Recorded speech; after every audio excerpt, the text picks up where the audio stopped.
Hi കൂട്ടുകാരെ, ഞാൻ പിന്നെയും വന്നു. ഒരു പാവയ്ക്ക മെഴുക്ക് പുരട്ടി എങ്ങനെയുണ്ടെന്ന് നോക്കിയേ. മെഴുക്ക് പുരട്ടി നിങ്ങൾ ഉണ്ടാക്കി കഴിക്കുന്നവരായിരിക്കും എല്ലാവരും. എന്നാലും ഞാനുണ്ടാക്കുന്ന സ്റ്റൈല് നിങ്ങളെയും കൂടി കാണിക്കാമെന്ന് വിചാരിച്ചു. അപ്പോൾ വന്നു കണ്ടാൽ നമുക്ക് കാണാം.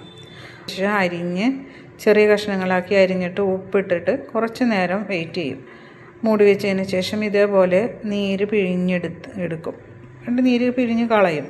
ആ പാവയ്ക്ക് എടുക്കും. അതിന് ശേഷം നമുക്ക് വെളിച്ചെണ്ണയിൽ കടുക് പൊട്ടിച്ച് ചുവന്നുള്ളി എടുക്കണം കേട്ടോ. സവാള ഇട്ട് അത്രയും ടേസ്റ്റ് വരാൻ ചാൻസ് ഇല്ല എന്ന് എനിക്ക് തോന്നണം. ഞാൻ ഇടാറുണ്ട് വല്ലപ്പോഴുമൊക്കെ. പക്ഷേ ഇതിനകത്ത് ഞാൻ ചുവന്നുള്ളിയാണ് എടുത്തിരിക്കുന്നത്. ചുവന്നുള്ളിയും വെളുത്തുള്ളിയും പിന്നെ 2 കഷ്ണം പച്ചമുളകും വേപ്പിലയും ഇതെല്ലാം കൂടി ഇട്ടിട്ട് നല്ലപോലെ വഴറ്റിയെടുത്തതിന് ശേഷം മഞ്ഞൾപ്പൊടിയും മുളക് പൊടിയും കുറച്ച് നമ്മുടെ ഇത് പാവയ്ക്ക് എന്തോരം ഉണ്ടോ അതിൻ്റെ ഒരു അളവ് നമുക്കറിയാൻ പറ്റുമല്ലോ. അതിട്ടിട്ട് നമ്മൾ നല്ലൊരു മൊരിച്ചെടുത്തതിന് ശേഷം പാവയ്ക്കയും കൂടി ആ പിഴിഞ്ഞ് വെച്ചിരിക്കുന്ന പാവയ്ക്കയും കൂടി അതിനകത്തിട്ടിട്ട് നല്ലപോലെ മൊരിച്ച് എടുക്കും.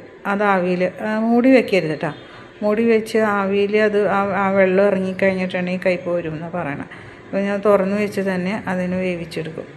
അത് നല്ല ഫ്രൈ ആയിട്ടിരിക്കുകയും ചെയ്യും. കയ്പ്പും കുറവായിരിക്കും. ചിലർ പറയും പാവയ്ക്ക് എങ്ങനെ വെച്ചാലും കയ്പ്പായിരിക്കുമെന്ന്. പക്ഷേ ഇങ്ങനെ ഒന്ന് വെച്ച് നോക്കൂ, കയ്പ്പൊട്ടും ഉണ്ടാവില്ല.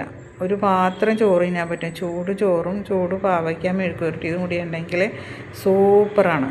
അപ്പോൾ നിങ്ങളൊരു പ്രാവശ്യം ഇതേപോലെ വെച്ച് നോക്കട്ടോ, എങ്ങനെയുണ്ടെന്നറിയാം. ഓക്കെ, അപ്പോൾ നിങ്ങൾ കണ്ടു നോക്കും.